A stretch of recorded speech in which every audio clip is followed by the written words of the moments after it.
Meus irmãos, vamos abrir nossas Bíblias no livro de Mateus, Evangelho de Mateus, no capítulo 21, e vamos ler do versículo 28 ao versículo 32.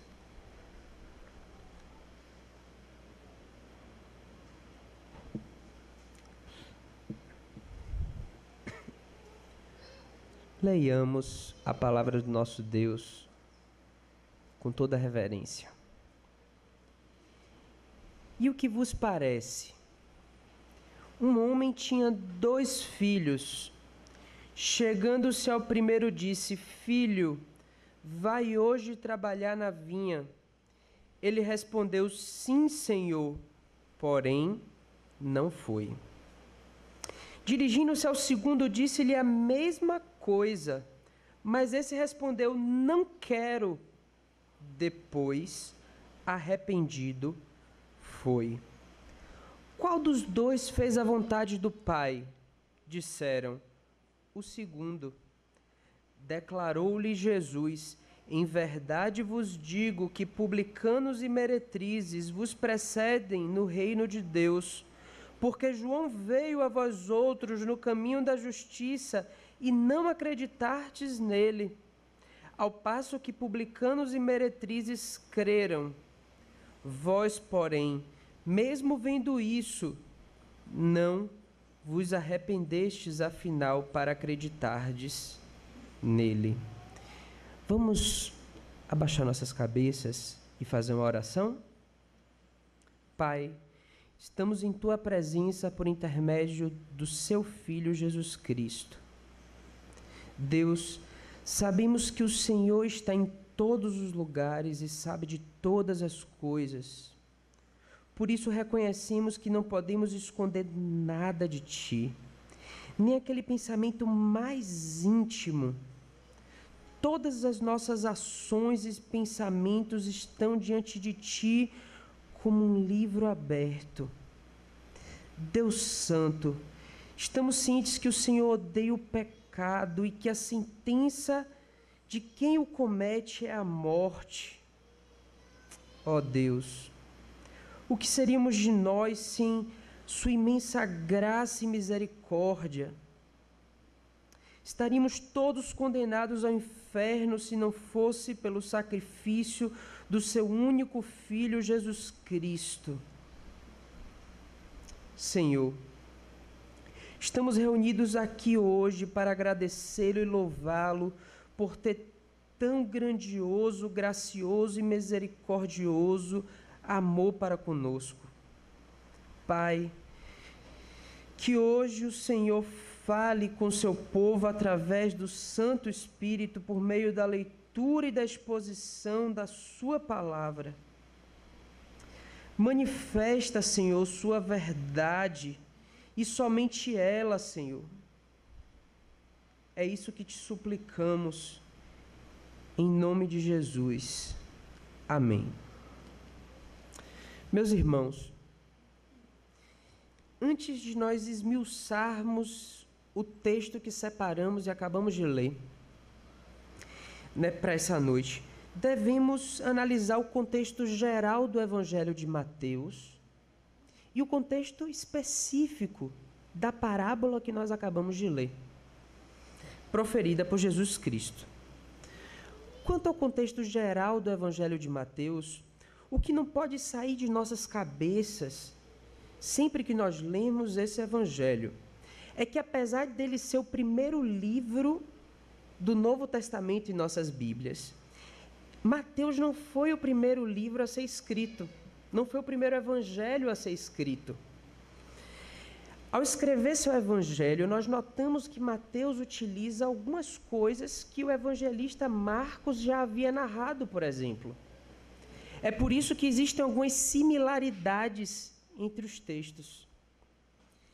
Ao escrever esse livro também, a gente não pode sair da nossa cabeça que o evangelista ele tinha um público muito específico em sua mente, a saber, os judeus. Por isso, cada linha desse evangelho que nós estamos lendo é permeada pelo objetivo de demonstrar aos judeus que Jesus é o cumprimento das profecias do Antigo Testamento, ou seja, da lei e dos profetas. Para atingir esse objetivo, nós vamos ver que o evangelista Mateus, ele vai buscar tratar de maneira muito cuidadosa sobre os 3 ofícios de Jesus Cristo: o ofício de profeta, o ofício de sacerdote e o ofício de rei. E por último, meus irmãos, sobre o contexto geral do livro de Mateus, devemos destacar que conforme a história vai sendo narrada, e é importante nós termos isso em mente, que durante as páginas do Evangelho vão se passando, as linhas vão se passando, nós percebemos que não só a morte e a ressurreição de Jesus Cristo vai se aproximando, como também a relação entre ele e os judeus vai se deteriorando. A relação entre ele e os judeus vai se acirrando. Quanto ao contexto específico da parábola que nós estamos lendo, e eu peço que os irmãos acompanhem na Bíblia de vocês, certo? Por favor.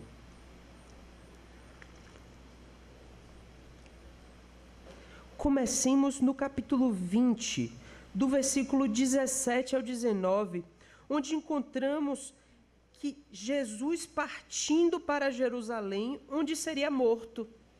Começa aqui o nosso contexto específico. E no capítulo 21, que é o nosso capítulo, do versículo 1 ao versículo 11, uma semana antes de sua morte, então Jesus entra em Jerusalém, montado em um jumentinho, e ele é ovacionado pelas pessoas que gritavam em volta dele: Hosana ao filho de Davi, bendito ao que vem em nome do Senhor, Hosana nas maiores alturas.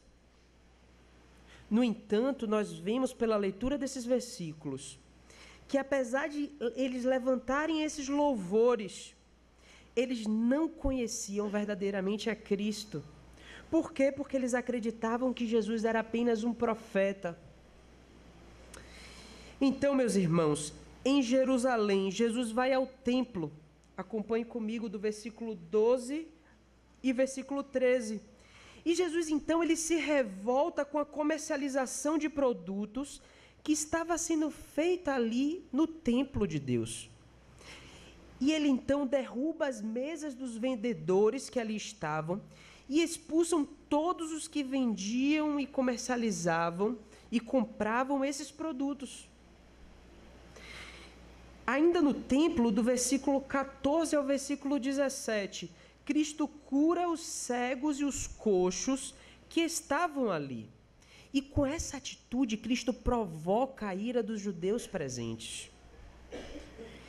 Após, então, esse episódio, no versículo 18 ao versículo 22, Jesus, então, sai de Jerusalém e ele vai descansar em uma cidade próxima a Jerusalém, chamada Betânia.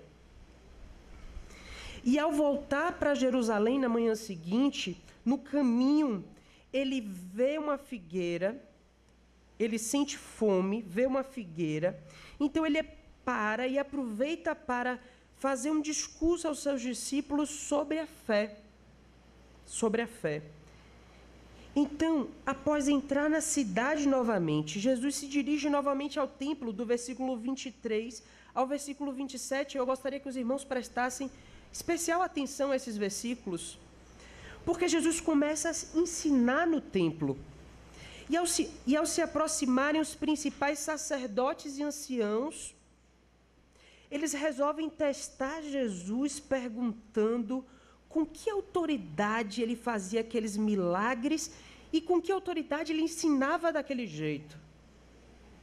Jesus, então, percebendo que, na verdade, os judeus queriam testá-lo e pegá-lo em algum erro, ele pergunta aos judeus se o batismo de João Batista era de Deus ou se era dos homens.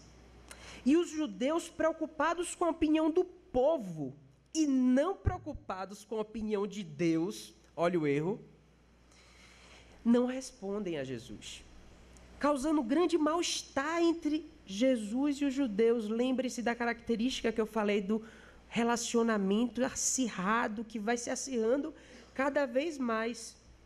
Então, meus irmãos, as palavras proferidas por Jesus nos versículos 28 ao 32, que nós acabamos de ler nessa tarde, fazem parte desse diálogo tenso que estava sendo travado entre eles e os judeus, que começou ali no versículo 23. Que lembremos, os judeus estavam enfurecidos, eles procuravam uma ocasião para matar Jesus, acusar Jesus para matá-lo. Calvino, e é impressionante, porque Calvino, ele escreve que nesse momento aqui de Mateus, dessa narrativa, os judeus cercavam Jesus como abelhas, se esforçando para achar uma ocasião para picá-lo com o seu veneno. Olha o contexto específico da parábola. Os judeus queriam encontrar algum erro em Jesus para acusá-lo e matá-lo. Estamos diante, então, meus irmãos, chegamos no versículo 28, estamos diante da intitulada Parábola dos Dois Filhos. Esse é o título que está na nossa Bíblia de Genebra. Mas é também conhecida como Parábola do Arrependimento. Nós percebemos que, a partir da leitura dos evangelhos em geral, mas mais especificamente do evangelho de Mateus, que Jesus costumava usar parábolas para ensinar os seus discípulos, tornando a instrução, o ensino que ele queria passar mais palpável, porque se lembrem, os discípulos, em sua maioria, eles eram pouco letrados, eles tinham pouco conhecimento. Mas também nós encontramos ocasiões em que Jesus utiliza parábolas para passar alguma mensagem aos seus adversários, reprovando-os e censurando-os.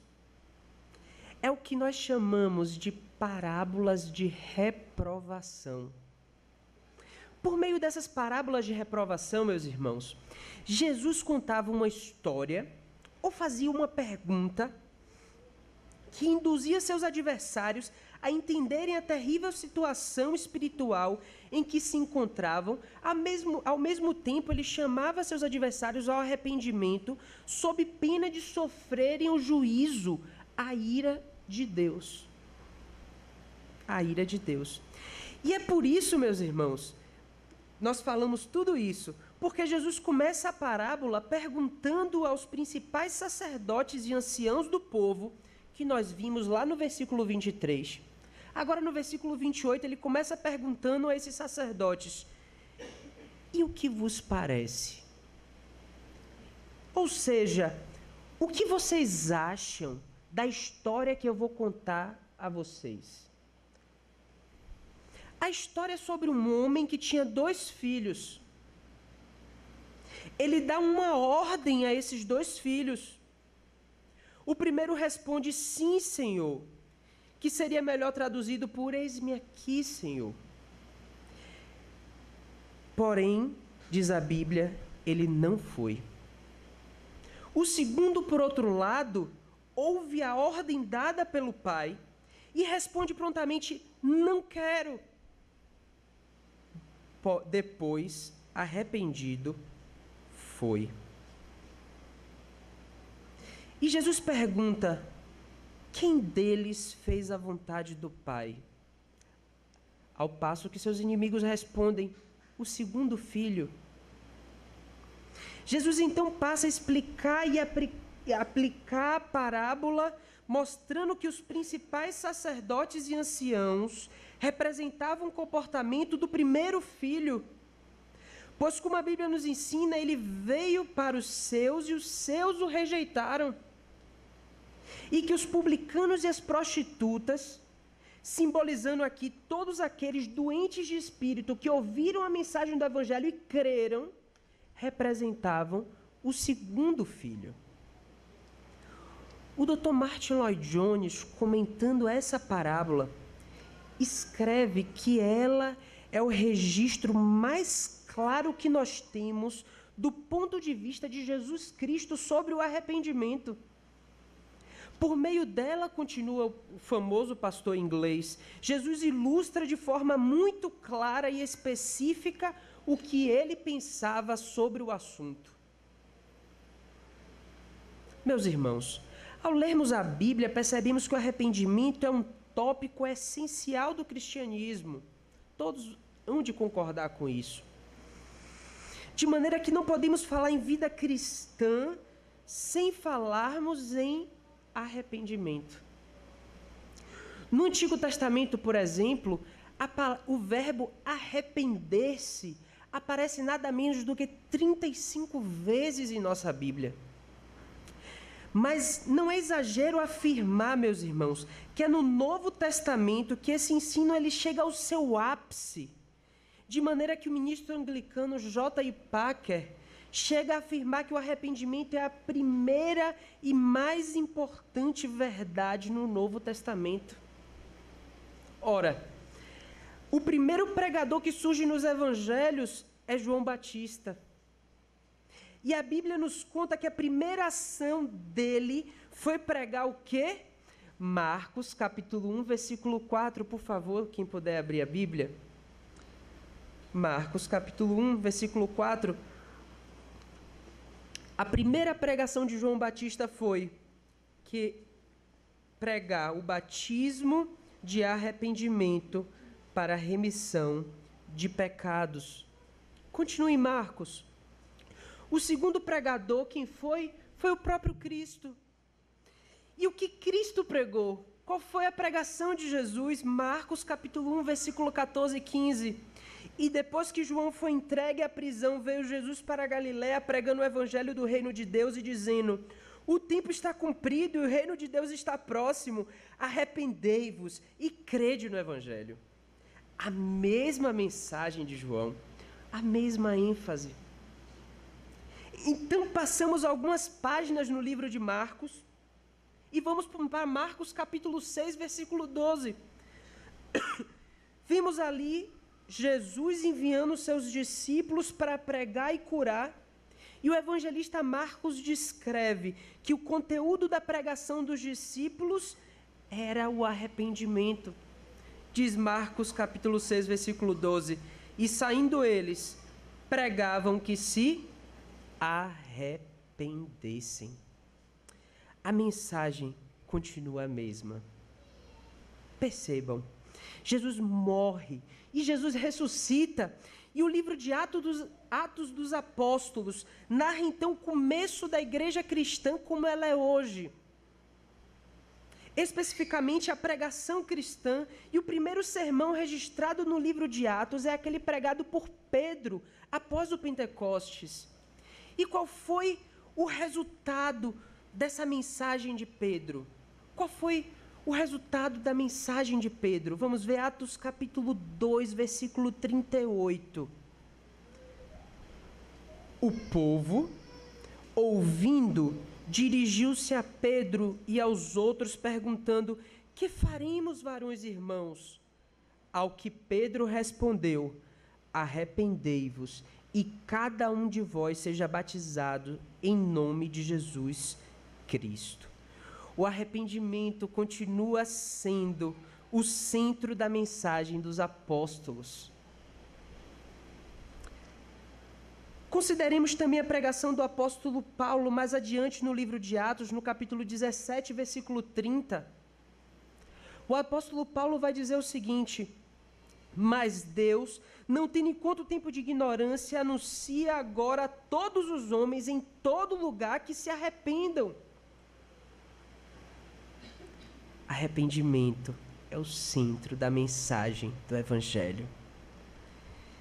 E por fim, o chamado arrependimento é a mensagem central do Cristo glorificado às igrejas do Apocalipse. Em Apocalipse capítulo 2, versículo 5, Cristo glorificado fala para aquela igreja: lembra-te, pois, de onde caístes, e arrepende-te, e pratica as primeiras obras, quando não, brevemente virei a ti e tirarei do teu lugar o teu castiçal, se não te arrependeres. Meus irmãos, por esse breve caminhar pela Bíblia, nós já podemos perceber que o ensinamento, a doutrina do arrependimento, ela permeia toda a palavra de Deus. Contudo, a parábola que estamos estudando em especial, de acordo com o Dr. Lloyd Jones, nos ensina que o arrependimento é a porta através da qual todos que desejam entrar no reino de Deus precisam passar. Olha o que Lloyd Jones fala. Arrependimento é a porta pela qual todos os que desejam entrar no reino de Deus precisam passar. Todos devem passar por ela. Por isso, meus irmãos, Jesus deixa claro no versículo 32, e nós vamos vê-lo mais à frente, que uma coisa condena os homens e os mantém fora do reino de Deus, é que eles se recusam a se arrepender. Essa é a acusação que Jesus faz contra os sacerdotes e anciãos daquela época. Queridos, recusar a passar por essa porta resulta em condenação. Resulta em condenação. Nesse ponto da exposição, meus irmãos, nós temos que fazer e responder duas perguntas. A primeira pergunta é o que é arrependimento? E a segunda pergunta é o que ele envolve. Definir o que é arrependimento não é algo fácil. Eu admito isso. Corremos o risco de irmos para um dos extremos, dos perigosos extremos. Quantas pessoas não tropeçam nesse ponto? Quantas, meus irmãos, pessoas hoje em nossa igreja e em tantas outras igrejas estão pecando porque não sabem com exatidão o significado do verdadeiro arrependimento. E o problema da maioria dos cristãos é que eles acabam incorrendo em um dos extremos. Quais são esses extremos? Por um lado, há aqueles que têm uma compreensão muito superficial do arrependimento. Para eles, arrependimento é apenas uma espécie de tristeza ou remorso que eles sentem por causa de algo que eles cometeram, mas não passa daquilo. Imaginam eles erradamente, que se eles sentem algum pesar no coração, depois de terem pecado, está tudo bem. Deus os perdoará e eles irão para o céu, eles estarão no reino de Deus. E assim essas pessoas então vão pela vida, pecando e sentindo tristeza por seu pecado, para logo pecarem novamente, e novamente, e novamente. Um ciclo que não acaba mais. Por outro lado, não menos perigoso, meus irmãos, há aqueles que se aprofundam demais no sentido na definição do que seja arrependimento, acrescentando a ele aspectos que a Bíblia não ensina. Assim acham que o verdadeiro arrependimento só acontece através de um sofrimento físico ou mental, por exemplo. Quando nós estudamos a história da Reforma Protestante, percebemos que o doutor Martinho Lutero encaixava-se nesse extremo antes de conhecer a graça de Deus. Quando ele se flagelava por seus pecados em uma cela no mosteiro agostiniano da Alemanha, ele incorria nesse extremo naquela época, até conhecer a graça de Deus e mudar. Diante desses perigosos caminhos, meus irmãos, desses perigosos extremos, como nós podemos definir o arrependimento sem que caiamos em um desses extremos? É o nosso desafio. Bem, podemos encontrar essa definição de forma muito simples e direta na parábola que nós propomos estudar hoje.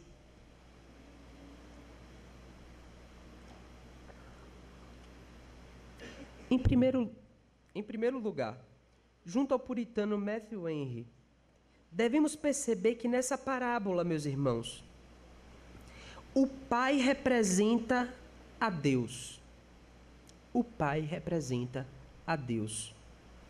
E cada um dos filhos representa um tipo de pessoa. Mais especificamente, cada um dos filhos representa como cada tipo de pessoa responderá à ordem dada por Deus. Então, nós vemos na parábola que o pai, ou seja, Deus, dá a mesma ordem aos filhos, aos dois filhos. Filho, vá trabalhar hoje na minha vinha. A ordem é a mesma. Em outras palavras, o pai fala, Deus fala, filho, faça a minha vontade. Faça a minha vontade. O primeiro filho, ao ouvir a vontade do pai, responde prontamente, sim, Senhor. Ou seja, sim, pai, eu estou à sua disposição, eu estou pronto para obedecer a sua ordem, a sua vontade. Porém, conta-nos o texto, ele não foi. O comportamento desse primeiro filho representa, meus irmãos, o comportamento dos judeus perante a mensagem do Evangelho. Em especial no texto dos sacerdotes e anciãos que estavam ouvindo a Jesus. Ora, Jesus, nós já falamos, a citação do apóstolo João, Jesus veio para o que era seu, e os seus não o receberam. Ele veio primeiramente para os judeus, que eram os herdeiros da aliança. Como diz o apóstolo Paulo em Romanos, os judeus tinham a adoção, os judeus tinham a legislação, os judeus tinham o culto, os judeus tinham as promessas, os judeus tinham os patriarcas e os judeus tinham a lei. Jesus está condenando a hipocrisia daqueles sacerdotes e anciãos que ouviam a vontade e as promessas de Deus por meio da lei e dos profetas, juravam obedecer essa vontade e esperar o cumprimento das promessas, mas quando chegou o momento deles provarem isso, eles não obedeceram. O comportamento deles foi totalmente diferente daquilo que eles prometiam fazer. Esses judeus, meus irmãos, eles ouviam a lei, a ordem dada pelo Pai todo sábado. Falavam que iam obedecê-lo, mas não foram quando chegou a hora de obedecê-lo. Quantas pessoas não se encontram nesse estado em nosso meio, meus irmãos? Ouvem a palavra de Deus todo domingo, talvez tenham um sentimento de tristeza, de remorso, ou até se martirizem por algum pecado cometido, afirmam que vão obedecer a palavra do Pai, mas no minuto seguinte, assim que saem da porta da igreja, o desobedecem. Não cumprem o que prometeram. Queridos, se você se encaixa nesse perfil, tome cuidado, muito cuidado, pois o resultado desse comportamento é que você se encontra como aqueles sacerdotes e anciãos, que por ouvirem e não obedecerem, e não se arrependerem, estavam fora do reino dos céus.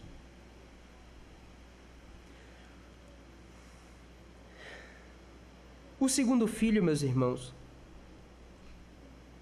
ouve a mesma mensagem, a mesma ordem, e prontamente ele responde, não quero, mas depois, arrependido, foi.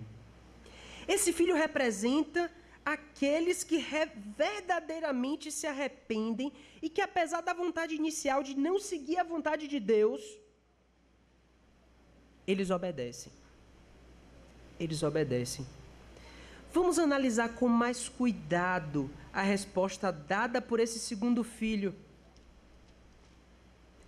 Ao ouvir a ordem dada por seu pai, ele responde prontamente: não quero. Ao lermos essa resposta mal criada do filho, nós podemos pensar, e aqui nós temos pais e mães. Quem responde a um pai assim? Se eu fosse esse pai, eu daria uma surra nesse menino. Hoje a gente não pode nem mais falar isso assim, gravado, né? Com certeza eu agiria de maneira diferente. No entanto, quando olhamos para a nossa natureza, nossa realidade espiritual, nós lembramos como nós éramos antes de sermos convertidos pelo Espírito Santo de Deus e percebemos que nascemos em rebelião contra Deus, encontrávamos-nos mortos em nossos delitos e pecados. Portanto, naquela ocasião, naquela circunstância, nós estávamos sempre a ecoar e repetir aquele primeiro não quero falado lá no Jardim do Éden por Adão e Eva. Nós precisávamos passar pela porta do arrependimento. Depois, meus irmãos, olhamos ainda para a nossa realidade espiritual e entendemos que mesmo após o Espírito Santo nos converter e nos fazer participante dos benefícios adquiridos por Cristo na cruz do Calvário, continuamos a falar diariamente não quero a vontade de Deus em certas ocasiões. De maneira que precisamos diariamente passar pela porta do arrependimento. Não há, meus irmãos, como nós termos ciência da pecaminosidade do pecado e não nos envergonharmos, porque ainda hoje, em certas ocasiões, nós ecoamos, nós pecamos, e ao pecar nós ecoamos aquele grande não quero, dito por esse filho. Meus irmãos, ainda bem que a história narrada por Jesus não acaba por aí.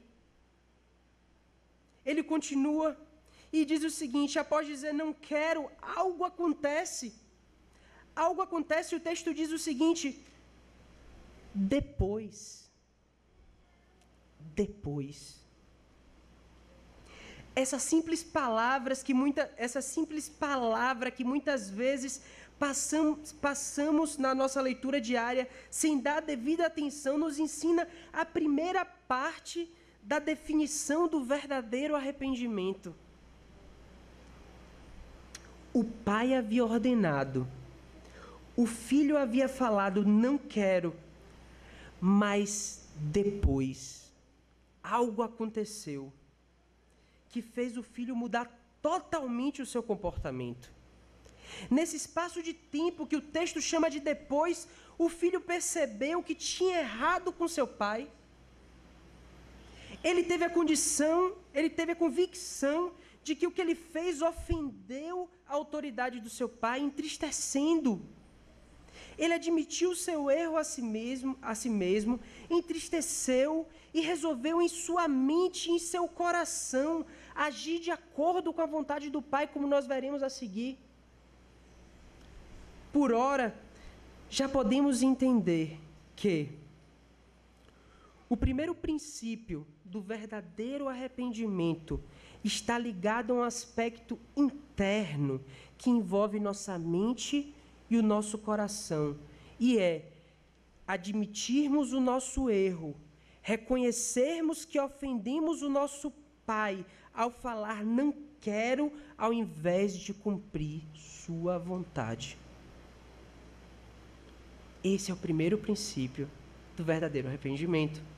Repetindo, admitirmos o nosso erro, reconhecermos que ofendemos ao nosso Pai ao lhe falar, não quero, ao invés de cumprir a sua vontade.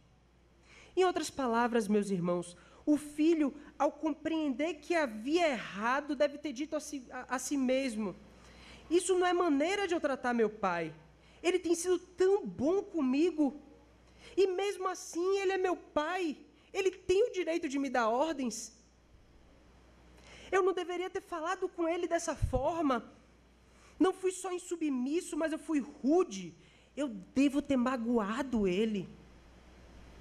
Meu comportamento não tem desculpas. Nesse momento, meus irmãos, uma aplicação se faz urgente. E quanto a nós, e quanto ao nosso relacionamento com o nosso Pai Celestial, se um pai terreno sente e sofre quando um filho desobedece à sua vontade, quanto mais Deus, nosso Pai verdadeiro. Foi Ele que nos criou, é Ele que nos sustenta, tudo que nós temos na vida vem de Deus. Ele nos poupou, sim, considere isso, Ele enviou Jesus Cristo, seu Filho unigênito, para viver e morrer por nós.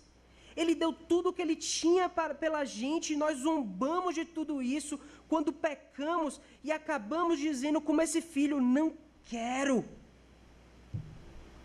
Eu espero que você perceba a seriedade e a monstruosidade do seu pecado, porque pecado é a transgressão da lei de Deus, é a transgressão da vontade de Deus.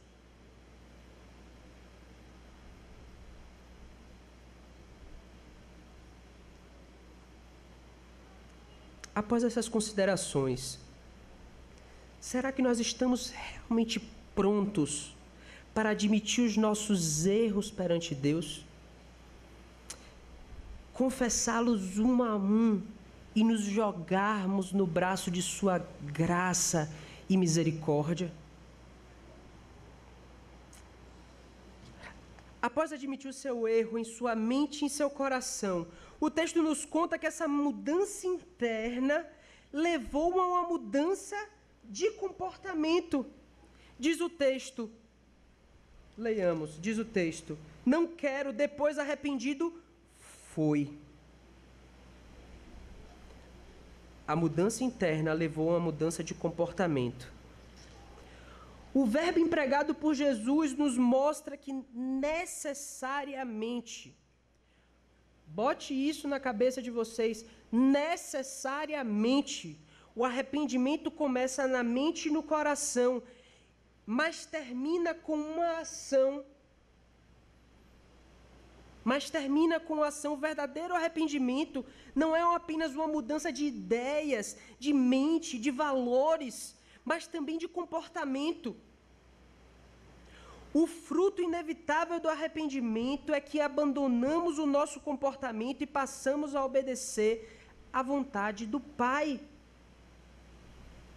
Esse filho não apenas ele percebe que ele ofendeu o Pai e sente tristeza por ter feito isso, ele prova isso, ele confirma isso por meio de seu comportamento, fazendo aquilo que a princípio ele tinha se negado a fazer. Esse é o teste real, meus irmãos. Essa é a prova decisiva para sabermos se nos arrependemos verdadeiramente ou não. E eu vou dizer mais, esse é o ponto mais difícil de todos. Vejam, queridos, a tristeza e o pesar fazem parte do processo de arrependimento. Mas o que Deus realmente quer de nós, seus filhos, não são apenas emoções baratas. Na verdade, meus irmãos, Deus já está cheio dessas emoções baratas. Ele quer o reconhecimento do erro. Ele quer renúncia ao pecado. Ele quer obediência à sua vontade. Chega de vivermos um cristianismo superficial baseado apenas nas emoções. Chega de vivermos um cristianismo superficial. Ah, meus queridos, quão simples, direto e belo é o nosso Catecismo Maior de Westminster, ao nos ensinar que o verdadeiro arrependimento, ele diz assim, a pergunta de número 76, o verdadeiro arrependimento é uma graça salvadora operada no coração do pecador, pelo Espírito Santo e pela palavra.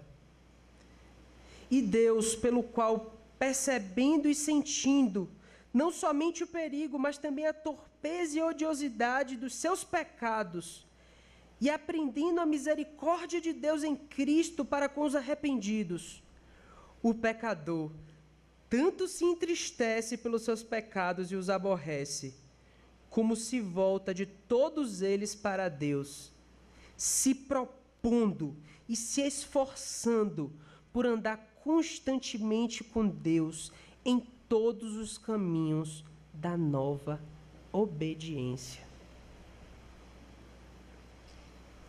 Desse tesouro que nós acabamos de ler, escrito pelos pais puritanos, nós podemos garimpar 5 características sobre o verdadeiro arrependimento que nos ajudarão a organizar a definição que acabamos de ler.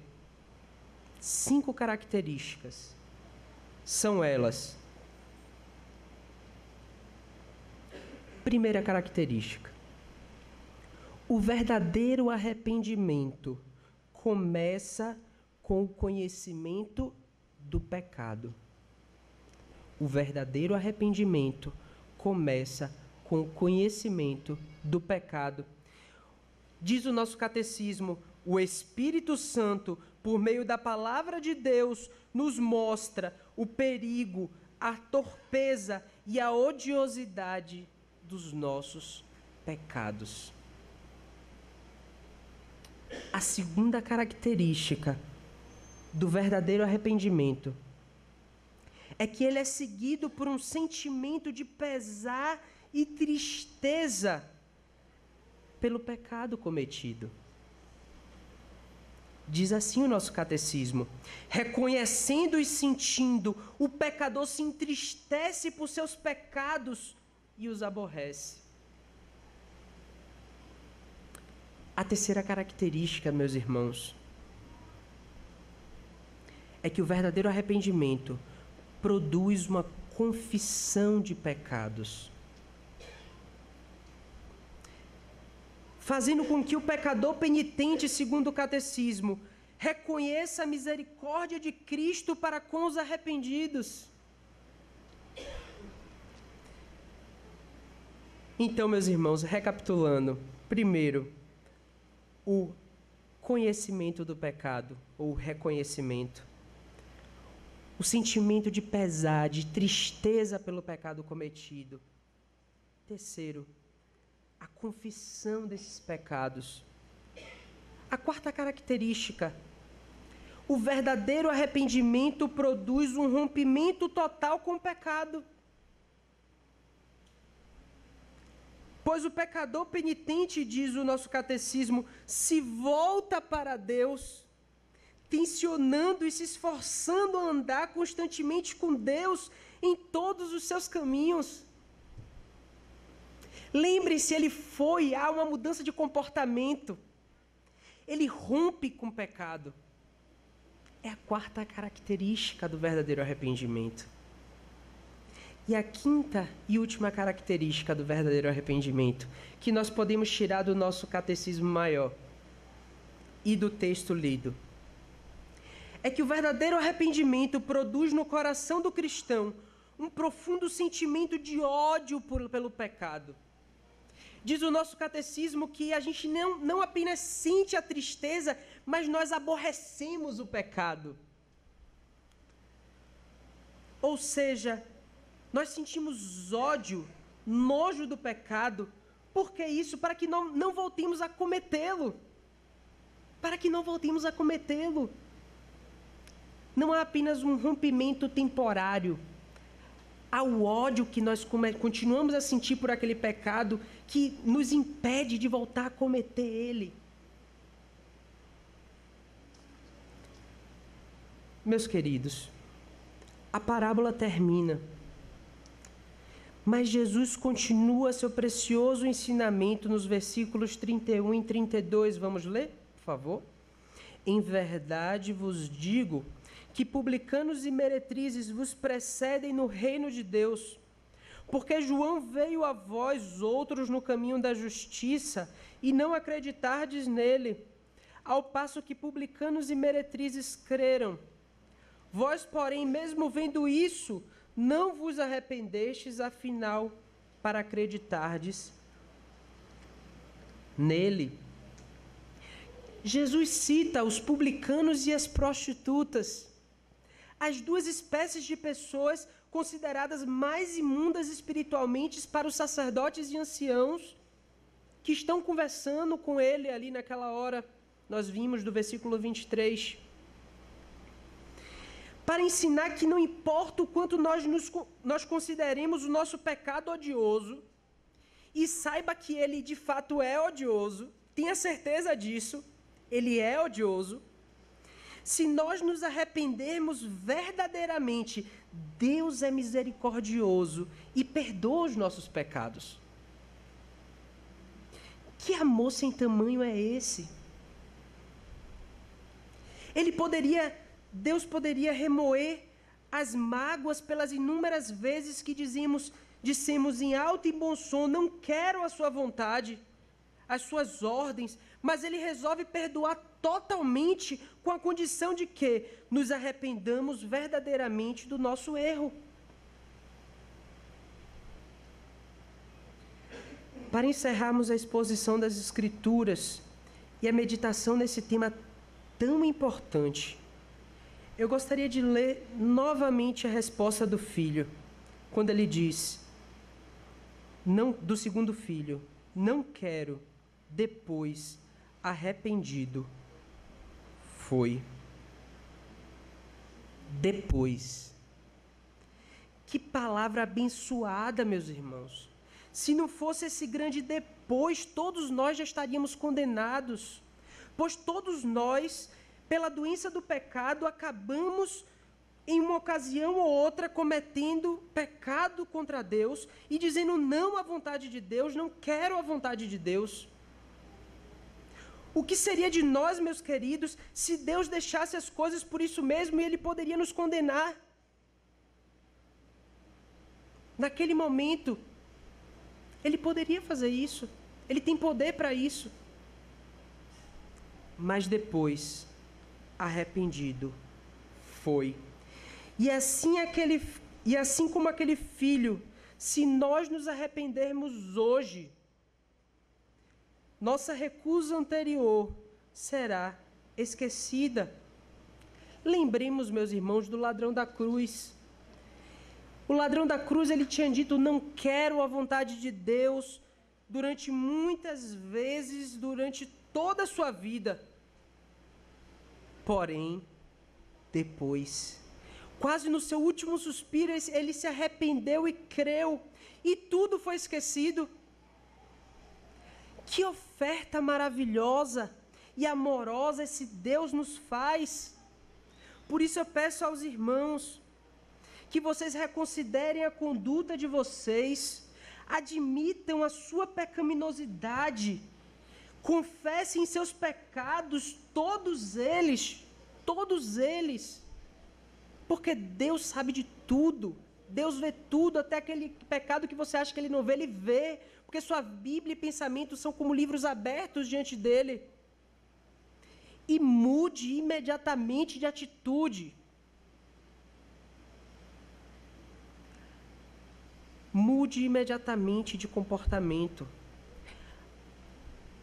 À luz de tudo isso, meus irmãos, que nós já falamos essa noite, resta o alerta feito pelo profeta Isaías. Abramos nossas Bíblias em Isaías, capítulo 55. Leiamos do versículo 6 ao versículo 8.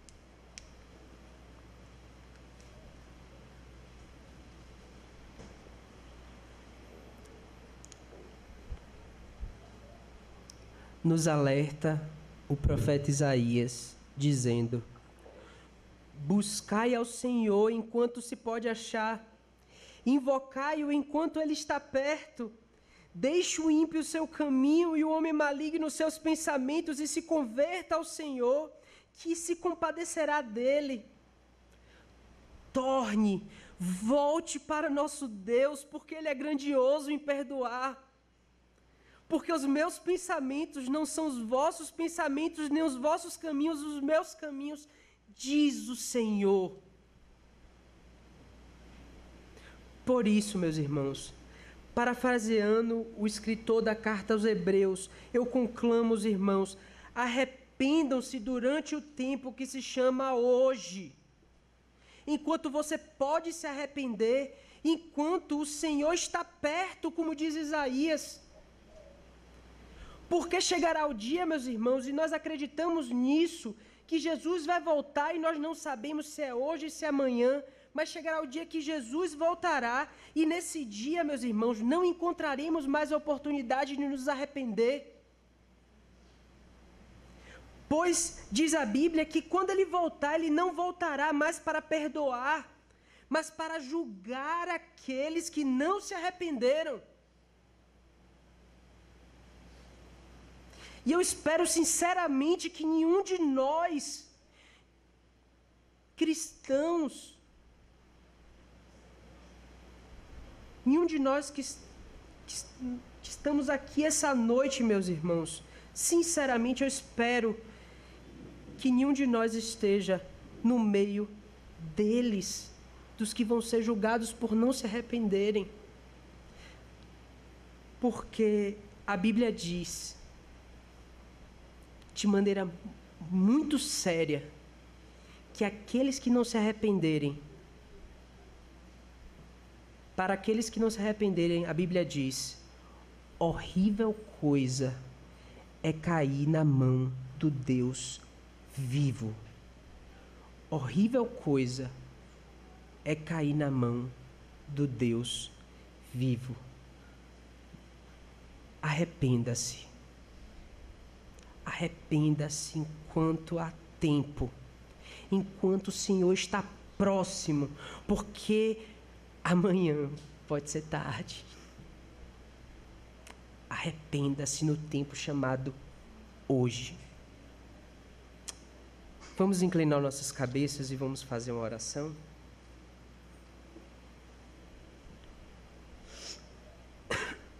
Deus, te pedimos, Pai, que o Seu Santo Espírito aplique Sua palavra aos nossos corações.